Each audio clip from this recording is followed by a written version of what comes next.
Harry Potter and the Order of the Phoenix, Chapter 20, Hagrid's Tale. Harry sprinted up to the boys' dormitories to fetch the invisibility cloak and the Marauder's map from his trunk. He was so quick that he and Ron were ready to leave at least 5 minutes before Hermione hurried back down from the girls' dormitories, wearing scarf gloves and one of her own knobbly elf hats. "Well, it's cold out there," she said defensively as Ron clicked his tongue impatiently. They crept through the portrait hole and covered themselves hastily in the cloak. Ron had grown so much he now needed to crouch to prevent his feet showing. Then, moving slowly and cautiously, they proceeded down the many staircases, pausing at intervals to check on the map for signs of Filch or Mrs. Norris. They were lucky. They saw nobody but nearly headless Nick, who was gliding along absent-mindedly, humming something that sounded horribly like "Weasley is our king." They crept across the entrance hall and out into the silent, snowy grounds. With a great leap of his heart, Harry saw little golden squares of light ahead and smoke coiling up from Hagrid's chimney. He set off at a quick march, the other two jostling and bumping along behind him. They crunched excitedly through the thickening snow until at last they reached the wooden front door. When Harry raised his fist and knocked 3 times, a dog started barking frantically inside. "Hagrid, it's us," Harry called through the keyhole. "Shoulda known," said a gruff voice. They beamed at each other under the cloak. They could tell by Hagrid's voice that he was pleased. "Been home 3 seconds. Out the way, Fang. Out the way, you dozy dog." The bolt was drawn back, the door creaked open, and Hagrid's head appeared in the gap. Hermione screamed. "Merlin's beard, keep it down," said Hagrid hastily, staring wildly over their heads. "Under that cloak, are ya? Well, get in, get in." "I'm sorry," Hermione gasped, as the 3 of them squeezed past Hagrid into the house and pulled the cloak off themselves so he could see them. Oh, Hagrid." It's nothing," said Hagrid hastily, shutting the door behind them and hurrying to close all the curtains, but Hermione continued to gaze up at him in horror. Hagrid's hair was matted with congealed blood, and his left eye had been reduced to a puffy slit amid a mass of purple and black bruising. There were many cuts on his face and hands, some of them still bleeding, and he was moving gingerly, which made Harry suspect broken ribs. It was obvious that he had only just got home. A thick black traveling cloak lay over the back of a chair, and a haversack large enough to carry several small children leaned against the wall inside the door. Hagrid himself, twice the size of a normal man, was now limping over to the fire and placing a copper kettle over it. "What happened to you?" Harry demanded, while Fang danced around them all, trying to lick their faces. "Told ya, nothing," said Hagrid firmly. "Want a cuppa?" "Come off it," said Ron. "You're in a right state." "I'm telling ya, I'm fine," said Hagrid, straightening up and turning to beam at them all, but wincing. "Blimey, it's good to see ya 3 again. Had good summers, did ya?" "Hagrid, you've been attacked," said Ron.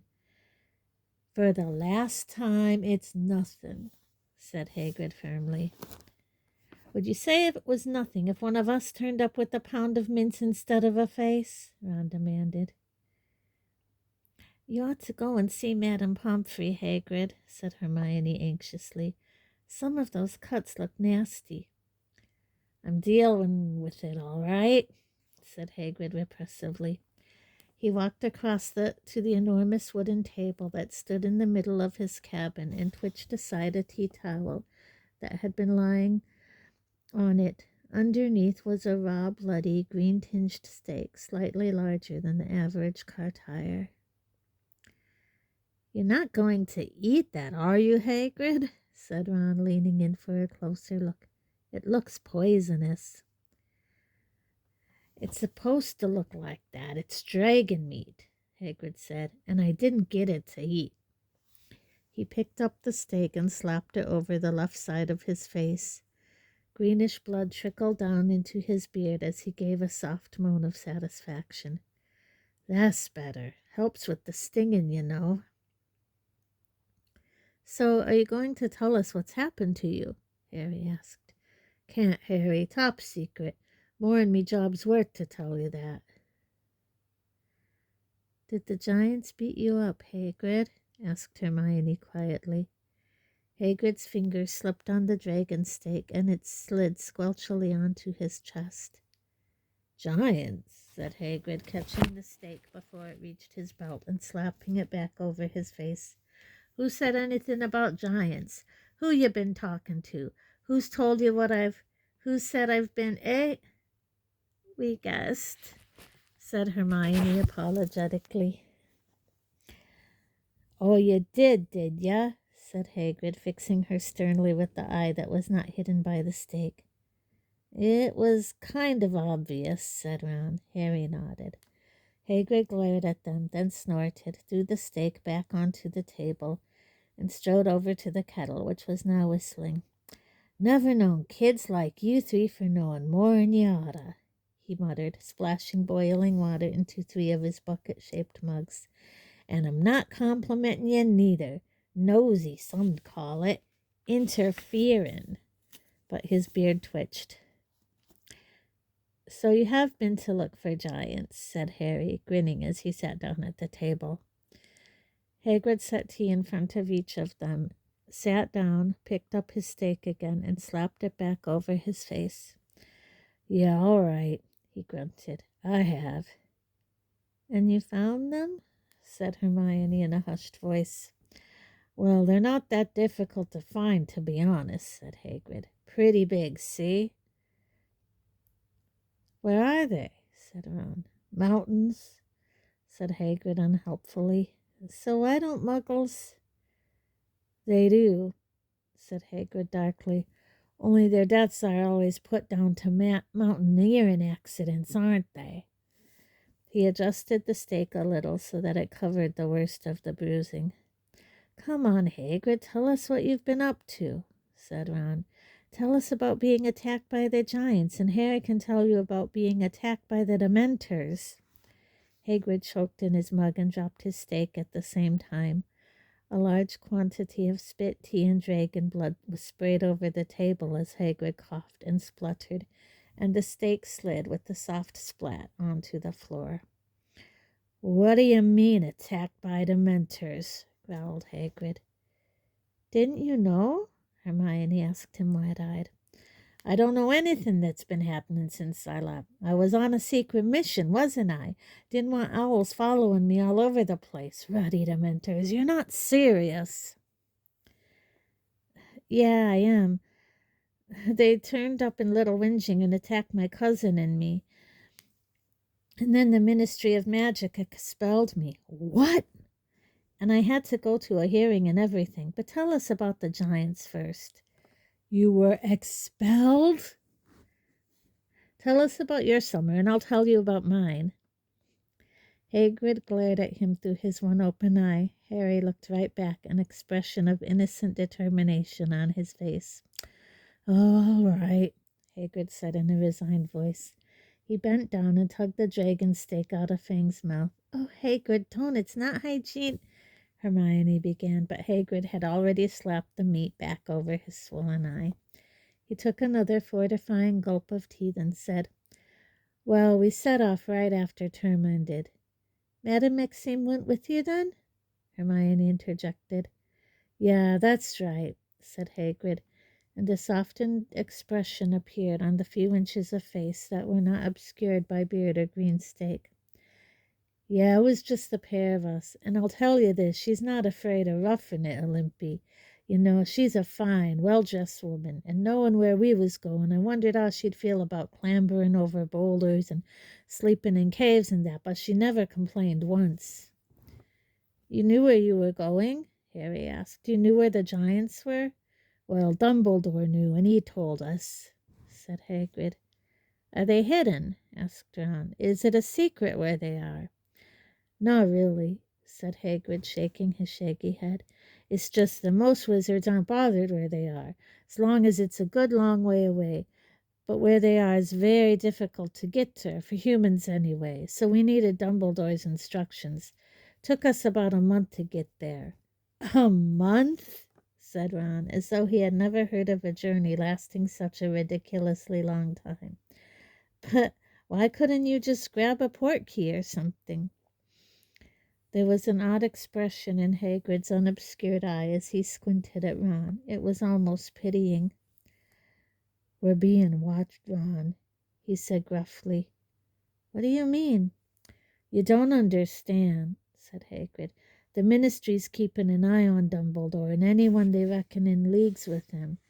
And we know about that, said Harry quickly, keen to hear the rest of Hagrid's story. We know about the Ministry watching Dumbledore. So you couldn't use magic to get there? Asked Ron, looking thunderstruck.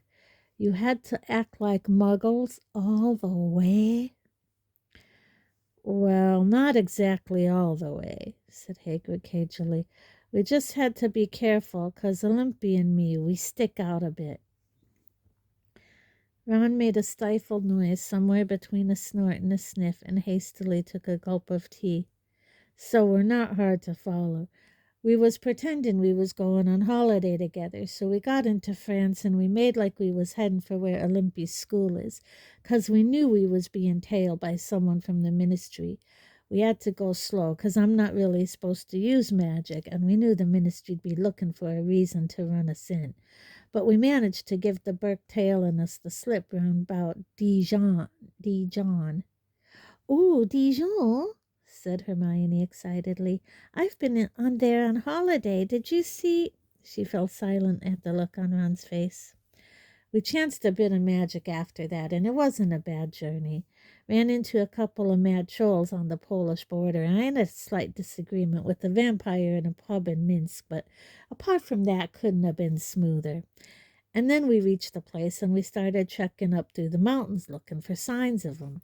We had to lay off the magic once we got near them, partly 'cause they don't like wizards, and we didn't want to put their backs up too soon, and partly 'cause Dumbledore had warned us, who was bound to be after the giants and all.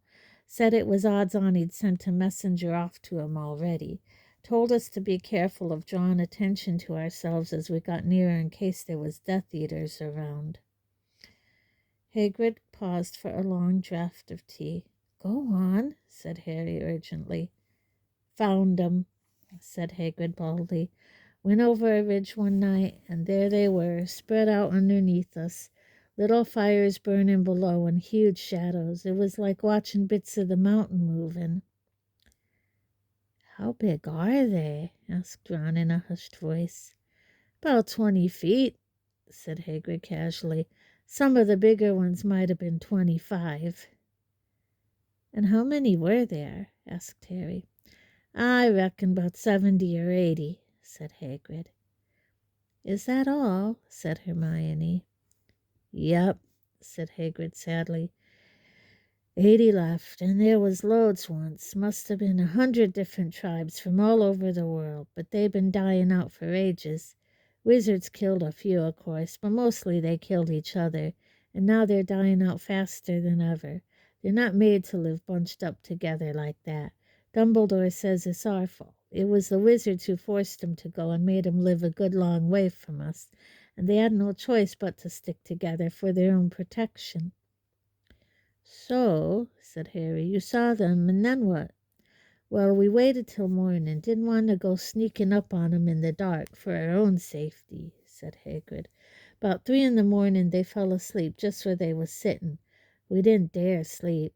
For one thing, we wanted to make sure none of 'em woke up and came up where we were, and for another, the snoring was unbelievable. Caused an avalanche near morning. Anyway, once it was light, we went down to see 'em. Just like that? Said Ron, looking awestruck. You just walked right into a giant camp? Well, Dumbledore told us how to do it, said Hagrid.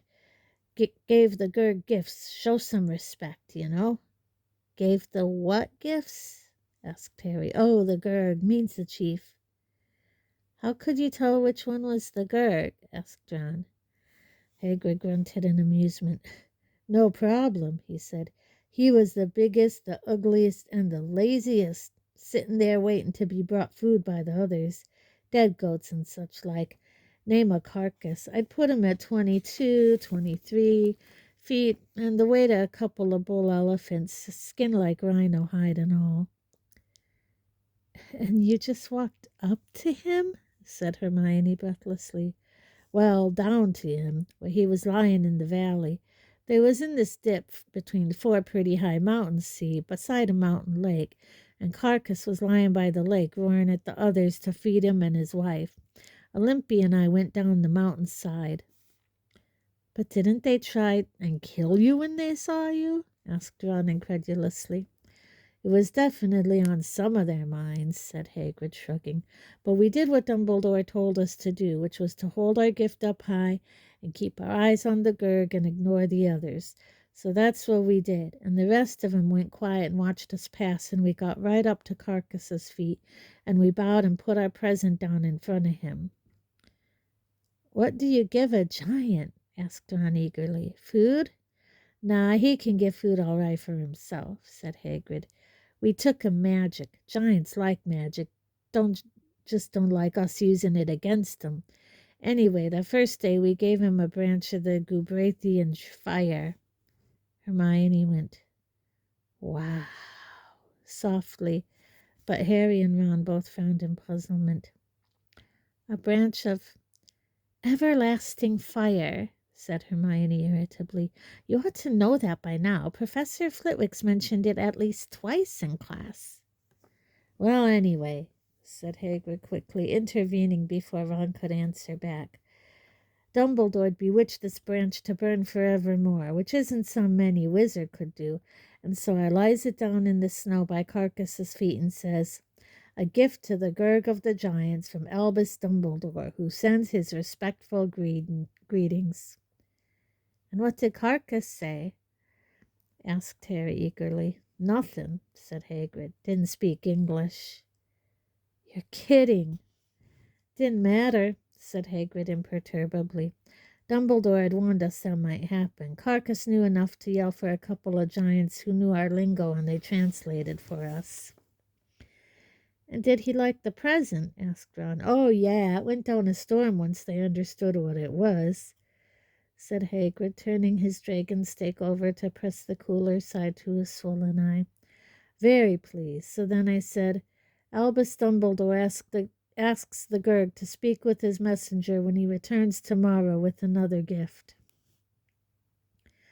Why couldn't you speak to them that day? Asked Hermione. Dumbledore wanted us to take it very slow, said Hagrid. Let him see we kept our promises. We'll come back tomorrow with another present. And then we do come back with another present. Gives a good impression, see? And gives them time to test out the first present and find out it's a good one, and then get 'em eager for more. In any case, giants like Carcass. Overload 'em with information and they'll kill you just to simplify things. So we bowed out of the way and went off and found ourselves a nice little cave to spend that night in. And the following morning we went back, and this time we found Carcass sitting up waiting for us, looking all eager. And you talked to him? Oh, yeah. First we presented him with a nice battle helmet, goblin-made and indestructible, you know. And then we sat down and we talked. What did he say? Not much, said Hagrid. Listen mostly. But there were good signs. He'd heard of Dumbledore, heard he'd argued against the killing of the last giants in Britain. Carcass seemed to be quite interested in what Dumbledore had to say, and a few of the others, especially the ones who had some English, they gathered round and listened too. We were hopeful when they left that day, promised to come back next morning with another present. But that night it all went wrong. What do you mean? Said Ron quickly. Well, like I say, they're not meant to live together, giants, said Hagrid sadly. Not in big groups like that. They can't help themselves. They half kill each other every few weeks. The men fight each other and the women fight each other. The remnants of the old tribes fight each other. And that's even without squabbles over food and the best fires and sleeping spots. You'd think, seeing as how their whole race is about finished, they'd lay off each other, but Hagrid sighed deeply. That night a fight broke out. We saw it from the mouth of our cave, looking down on the valley. Went on for hours. You wouldn't believe the noise. And when the sun came up, the snow was scarlet, and his head was lying at the bottom of the lake. Whose head? Gasped Hermione. Carcasses, said Hagrid heavily. There was a new Gurg, Golgamath. He sighed deeply. Well, we hadn't bargained on a new Gurg 2 days after we'd made friendly contact with the first one, and we had a funny feeling Golgamath wouldn't be so keen to listen to us, but we had to try. You went to speak to him? Asked Ron incredulously, after you'd watched him rip off another giant's head. Course we did, said Hagrid. We hadn't gone all that way to give up after 2 days. We went down with the next present we'd meant to give to Carcass. I knew it was a no-go before I'd opened me mouth. He was sitting there wearing Carcass's helmet, leering at us as we got nearer. He's massive, one of the biggest ones there. Black hair and matching teeth and a necklace of bones. Human-looking bones, some of 'em. Well, I gave it a go, held out a great roll of dragon skin and said, a gift for the Gurg of the Giants. Next thing I knew, I was hanging upside down in the air by me feet. 2 of his mates had grabbed me. Hermione clapped her hands to her mouth. How did you get out of the hat? Asked Harry. Wouldn't have done if Olympia hadn't been there, said Hagrid. She pulled out her wand and did some of the fastest spell work I've ever seen. Ruddy marvelous. Hit the 2 holding me right in the eyes with conjunctivitis curses, and they dropped me straight away. But we were in trouble then, 'cause we'd used magic against them, and that's what giants hate about wizards. We had to leg it, and we knew there was no way we was going to be able to march into the camp again. Blimey, Hagrid, said Ron quietly. So how come it's taken you so long to get home if you were only there for 3 days? Asked Hermione. We didn't leave after 3 days, said Hagrid, looking outraged. Dumbledore was relying on us. But you've just said there was no way you could go back. Not by daylight we couldn't, no. We just had to rethink a bit. Spent a couple of days lying low up in the cave and watching, and what we saw wasn't good. Did he rip off more heads? Asked Hermione, sounding squeamish. No, said Hagrid. I wish he had. What do you mean? I mean, we soon found out what he did and object to all wizards, just us. Death Eaters? Said Harry quickly. Yep, said Hagrid darkly. Couple of 'em were visiting him every day, bringing gifts to the Gurg, and he wasn't dangling them upside down. How do you know they were Death Eaters? Said Ron. Because I recognized one of 'em, Hagrid growled. McNair, remember him? Bloke they sent to kill Buckbeak? Maniac he is. Likes killing as much as Golgamath. No wonder they were getting on so well. So McNair's persuaded the giants to join you-know-who? Said Hermione desperately. Hold your hippogriffs. I haven't finished me story yet, said Hagrid indignantly, who, considering he had not wanted to tell them anything in the first place, now seemed to be rather enjoying himself.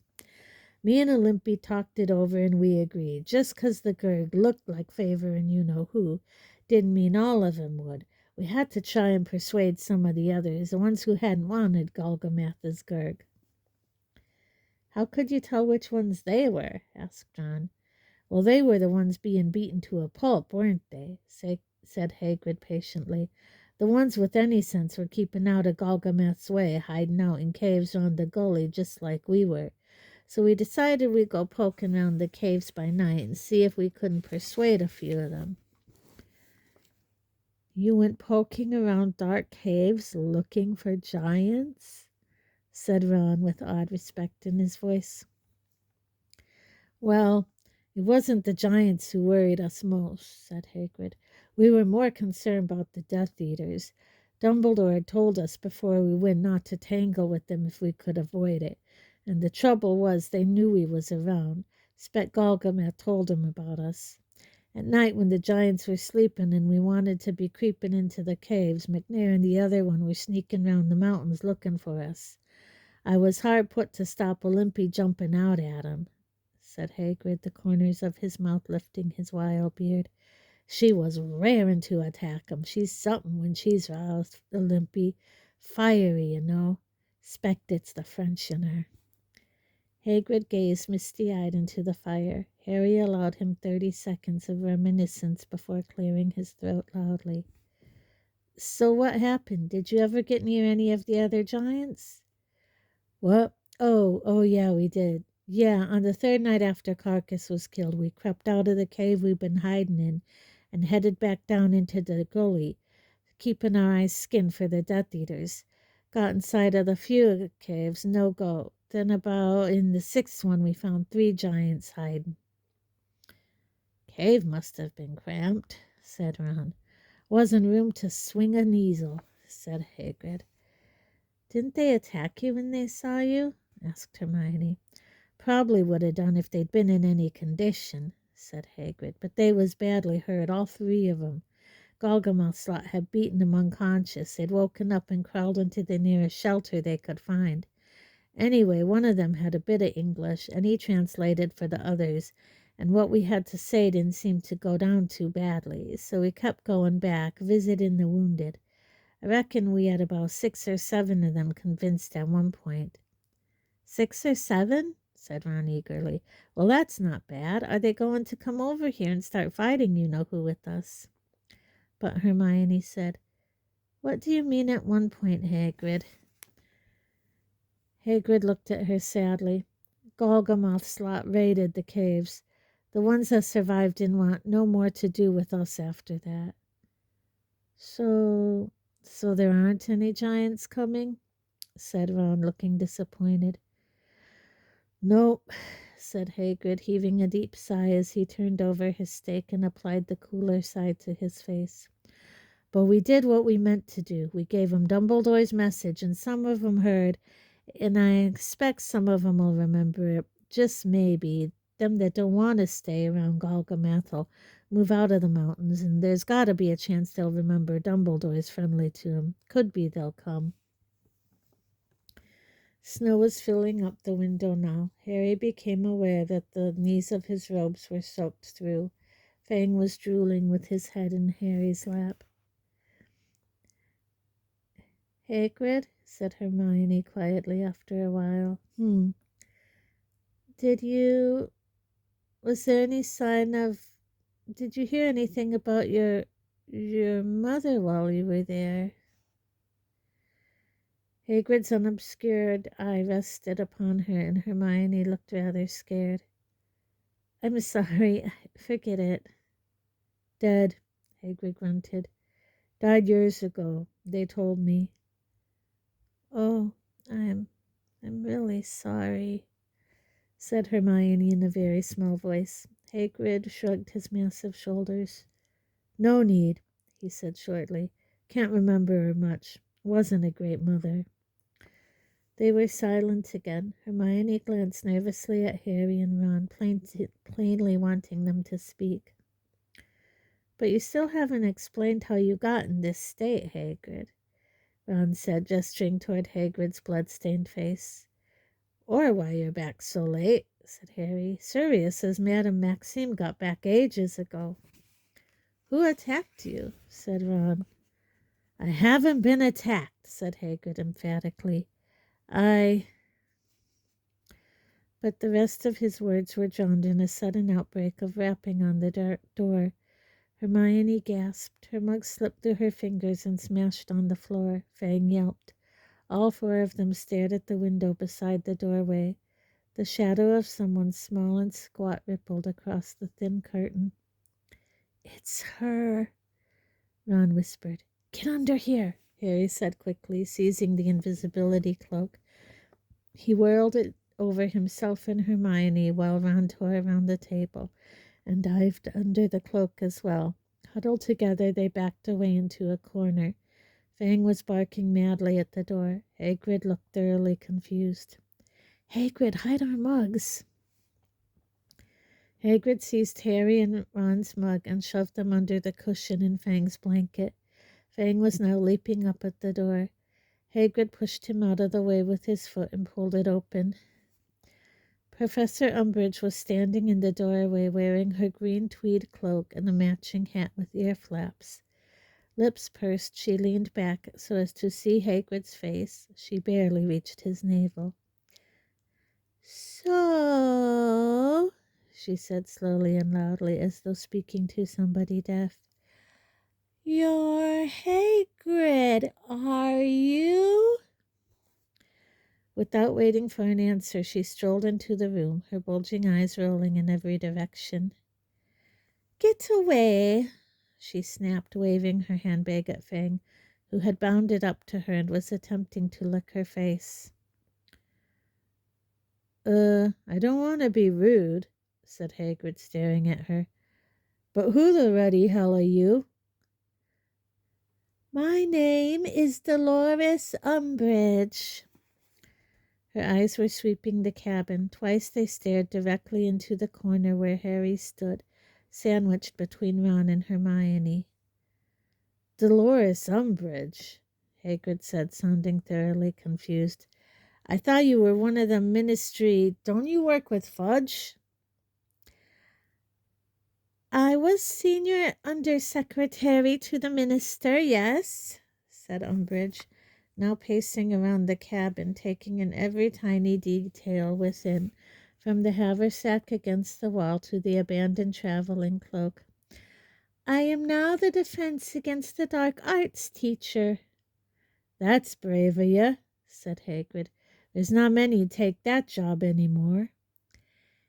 "And Hogwarts High Inquisitor," said Umbridge, giving no sign that she had heard him. "What's that?" said Hagrid, frowning. "Precisely what I was going to ask," said Umbridge, pointing at the broken shards of china on the floor that had been Hermione's mug. "Oh," said Hagrid, with the most unhelpful glance towards the corner where Harry, Ron, and Hermione stood hidden. "Oh, that was Fang. He broke a mug, so I had to use this one instead." Hagrid pointed to the mug from which he had been drinking, one hand still clamped over the dragon stake pressed to his eye. Umbridge stood facing him now, taking in every detail of his appearance instead of the cabin's. "I heard voices," she said quietly. "I was talking to Fang," said Hagrid stoutly. "And was he talking back to you?" "Well, in a manner of speaking," said Hagrid, looking uncomfortable. "I sometimes say Fang's near enough human."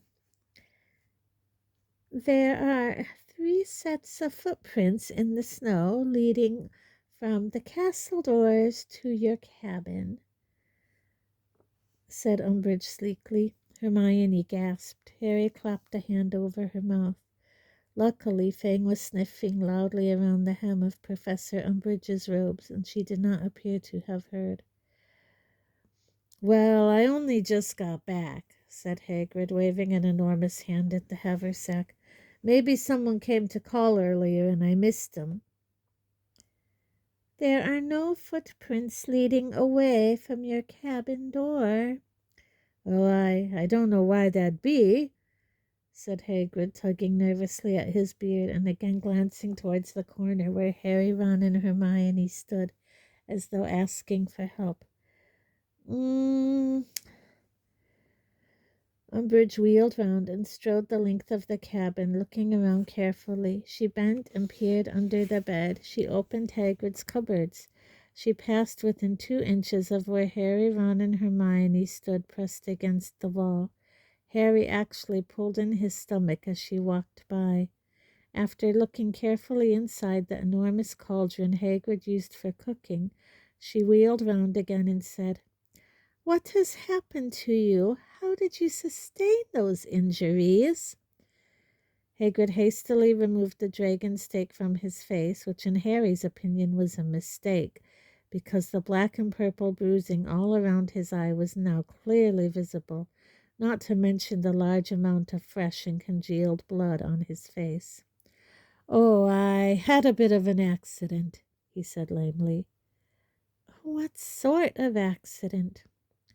I tripped." "You tripped," she repeated coolly. "Yeah, that's right. Over a friend's broomstick. I don't fly myself. Well, look at the size of me. I don't reckon there's a broomstick that'd hold me. Friend of mine breeds Braxton horses. I don't know if you've ever seen 'em. Big beast, winged, you know. I've had a bit of a ride on one of them, and it was—" "Where have you been?" asked Umbridge, cutting coolly through Hagrid's babbling. "Where have I—" "Been, yes," she said. "Term started 2 months ago. Another teacher has had to cover your classes. None of your colleagues has been able to give me any information as to your whereabouts. You left no address. Where have you been?" There was a pause in which Hagrid stared at her with his newly uncovered eye. Harry could almost hear his brain working furiously. I've been away from me health," he said. "For your health," said Professor Umbridge. Her eyes travelled over Hagrid's discoloured and swollen face. Dragon blood dripped gently and silently onto his waistcoat. "I see." "Yeah," said Hagrid. "Bit of fresh air, you know." "Yes, as gamekeeper, fresh air must be so difficult to come by," said Umbridge sweetly. The small patch of Hagrid's face that was not black or purple flushed. "Well, change of scene, you know." "Mountain scenery?" said Umbridge swiftly. "She knows," Harry thought desperately. "Mountains?" Hagrid repeated, clearly thinking fast. "Nope, south of France for me. Bit of sun and sea." "Really?" said Umbridge. "You don't have much of a tan."